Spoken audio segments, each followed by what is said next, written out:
When you hear the introduction to this story, what do you generally think? I mean, what you think of it as the feeding of the loaves and the fishes, the feeding of the 5,000, and it is one of Jesus' miracles, right? A lot of times people call this one of the great miracles. But it's interesting. I think there are miracles in this story, but I don't think, a lot of people debate whether Jesus suspended the natural order and, multiplied all these fish and multiplied all these loaves. And some people debate, oh, no, it was just an inspiration and people just shared amongst themselves. And, we can argue that in our day and our time and wonder about it, but the truth be told, that just wasn't a concern of the first century Christians. That just wasn't a concern. Their concern was very different, and Matthew actually spells that out in the very beginning. The very beginning. He spells it out by saying Emmanuel, if you remember the birth narrative. They calls Jesus Emmanuel. And remember what Emmanuel means? God is with us. This was the first century Christians' concern. Is God with us or not? There are all these pantheon of gods. And the pantheon of gods, had names like the unmoved mover. Right? That was one of the gods, the unmoved mover. In other words, God wasn't to be moved or bothered by humanity. God wasn't to be moved by humanity. And you just got your lot in life. That's just the way it is. The gods are unmoved movers. But Matthew's reframing it. And he's saying, no, our God is Emmanuel. God is with us. So if you're poor and disenfranchised, that becomes the first concern. Is God with us or not? Is God truly with us? I mean, in your own lives, how would you answer that? Especially if you're going through hard times. Where's God? Right? Lunch break, what's up? Right? Isn't that the first complaint we give? Well, when things are going tough, where's God? The unmoved mover. We don't go to Emmanuel. God is with us. And that's what Matthew's trying to start out. When he starts out the gospel saying God is with us, he's trying to say, and when the people are disenfranchised, they're not looking for magical bread. They want to know, is God caring for us? Is God the type of God that cares for the needy? And Matthew is saying that is just what God does. And so now we come to the real miracles of the story. And there are really, I think, two miracles in this story. The first of the miracles, I think, is described by the word compassion. The first miracle was compassion. Jesus saw the crowds. And you notice the disciples also saw the crowds. And what did the disciples say? Shoo, fly, shoo. Right? Go away. But we are told, Matthew says, when he saw the great crowd that followed him, he healed their sick. And then he had compassion on them. That's the first miracle of this story. That he could have eyes to see and then have compassion. And then have some compassion. Right? So he healed their sick. He tended to their needs. He shared with them his presence. God with us. That became the miracle. That became the statement. God is in fact with us. God is with us.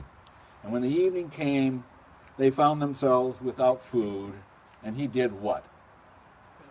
He fed them. When they were without food, he didn't say, sorry you didn't lift yourselves up by your bootstraps. Sorry you forgot to pack a lunch. He said, I'll feed you. I will be with you. The first miracle is compassion, as opposed to a hard heart. The first miracle is compassion. Now, what does it mean for each of us to even find compassion within ourselves, for ourselves? What does it take to find compassion for ourselves? I mean, how many of us beat ourselves up? Say, oh, I'll go to town. I can't deal with that part of myself today. You have to be aware. We have to be aware. Yeah. So we have to be aware of our own needs. And we have to be able to name our needs. Right? And once we name our needs, once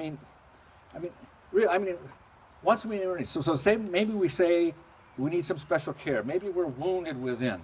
Maybe something's feeling poor or hungry within us. How then do we go, in fact, and just state that? Do we actually state it to ourselves? Today I'm hungering for this. Today I feel malnourished with this. Today I feel poor inside. Somehow my spirit isn't quite with me. And in that moment, what is it that you long for? Starts with an E. I started out the sermon that way. Emmanuel. Emmanuel. It's Emmanuel, right? Don't we just really want God with us, something within us that just lifts us up? Isn't that what we want? Right? And once we find ourselves fed, how does that compassion, if you've been able to discover that compassion, God with you within yourselves, how does that lead to compassion for others? Because believe me, if we can't find it within ourselves, we're never really going to show it to others. Once you found it in yourself, it's far easier to find it in someone else. Yeah, once you find it in yourselves, you can say, oh, it's like a whole shift. It's like a whole shift within. And a whole shift of perspective, isn't it? It's a shift of perspective, right? And I want you to notice the context of the scene. I know I didn't read that because it's not part of the lectionary, but the context of the scene starts with a transitional line. And those are always a clue to me. You know, they always give us these texts, say, oh, it's verses 21 to 32, or, 13 to 21 today. But then the 13 begins with, now, when Jesus heard this, he withdrew in a boat and to a deserted place by himself. What is it that you think Jesus heard? John the Baptist had just been beheaded. That's exactly right. That's what he had just heard, and he went away in a boat in a deserted place to meditate, to get some focus. Right? He goes to a deserted place by himself. So what he hears is, do you see the contrast of these two stories? This is the story. Jesus goes away and meditates, and then he feeds the 5,000. Right? You see the contrast, though? It's the contrast of the two types of gods, the unmoved mover or God with us. Right? Matthew, in the first episode, invites us to reflect on the lifestyles of the rich and the shameless, the Herods of this world. Right? And then he fastens our attention to a scene portraying the poor, the sick, the lame, the hungry crowds looking for relief. He says, this is how the kingdom of the world works. They behead those who challenge it. And this is how God is going to work. God with us. The feeding of the 5,000. You see the contrast? That's for a reason. That's for a reason. And so Jesus meditates, he comes off, he sees the needy crowd, he sees the poor, he sees the disenfranchised, and he says, I will be with them. I will be that kind of a king.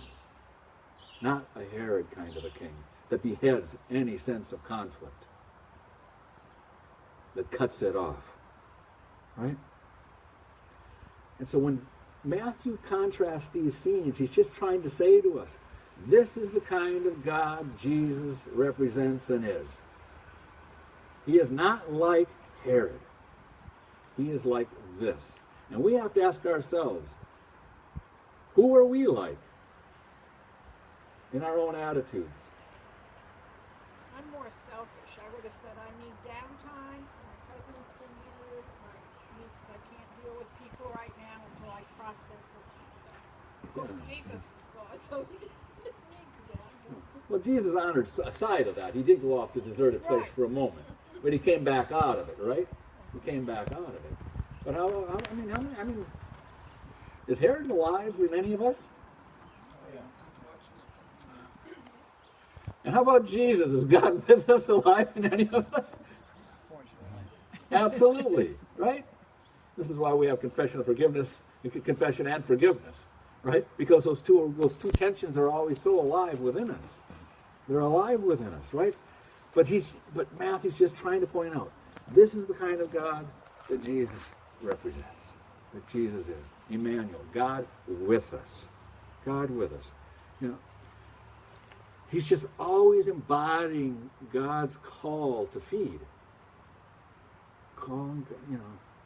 And, you know, that's not a minor task either. I mean, I don't want to minimize what happened here.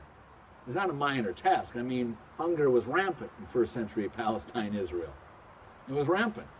So it's not easy just to go out and conquer hunger. Right? It's not an easy thing to do. Right? And so you kind of get why the disciples have their attitudes. It's sort of like, you know, right? Go look for your own stuff. I got to take care of myself. If you didn't take care of yourself, too bad. Right? I mean, do any of us carry those kind of attitudes? Sometimes. Sometimes? Sometimes Once in a while? homeless people on the streets begging, I have compassion, but then I think, oh, I'm distrustful of what they'll use the money for. Right. Did you catch that? I don't know if you heard Deb. She says, you know, I have compassion. If I run into a homeless person, I have compassion. But then I think, oh, if I don't act, you know, maybe if I act, they just will misappropriate it or something like that. And so it starts to stir things like that within us. And that's the fascinating thing, because that gets us to the second miracle in this story. Right? Jesus uses whom? He uses the disciples. That's the second miracle. He takes all of us with those attitudes, maybe the compassion we have in our hearts, but the inability to act, and he moves them to action. That's the second miracle, from my point of view. The first miracle is to even have compassion. The second miracle is to move somebody from compassion to action. I mean, that's, right? Isn't it really our tendency to look out for ourselves? I mean, isn't that really the tendency? I mean, I want to take care of myself. I don't have time to take care of 5,000 women and children and men. Right? That's a little overwhelming. But that's our tendency, right? And so, how does Jesus move the disciples? And maybe I'm just going to do this just for the symbol of it, right? The disciples bring him what? 5 loaves, 5 fishes. And then what does Jesus do? He takes it. And what's the first thing he does? Blesses it. He blesses it. He gives thanks. He says, I am so grateful for what I have. I don't want to carry around this attitude of scarcity. I've only got 5 loaves. I've only got 5 fish. And I got 5,000 people. That's a scarcity attitude. He takes what he has, and then he breaks it. He gives thanks, and he breaks it. And tell me, will this go around today, or won't it? It's only one. Yeah.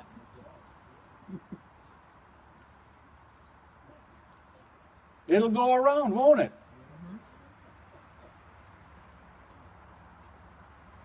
Get the point?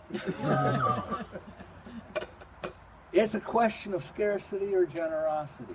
And the first thing Jesus does is give thanks for the generosity of God. That's the first thing he does. He gives thanks. And then he distributes. And that thanksgiving and that attitude of gratitude becomes enough to multiply. And it becomes enough to move the disciples' hearts. It moves them from their initial skepticism and doubt or self-preoccupation. None of us have any of that, though, right? But it moves them from those places, and they get caught up in the words of Jesus' sense of abundance. They get caught up in it. And then they get caught up in that sense of gratitude. And then they're willing to distribute what they have. And it's enough. It's enough. That's the two miracles. Compassion and moving us out of our skepticism and doubt and sense of scarcity into gratitude and generosity. I mean, so how might God even use any of us in our places of reluctance? What do you think would be the first motivator? Miracle number one. Compassion. It's compassion. That's how God motivates us. Don't you see? It is through the compassion of Christ for each one of us that we get motivated. And then it is out of that gratitude that we begin to work miracles. We begin to work miracles. Right? We become eager. Right? We become eager because we discover that Emmanuel, God is with us. God is with us. Right? And God continues to care for us and to use us. Amen? Amen.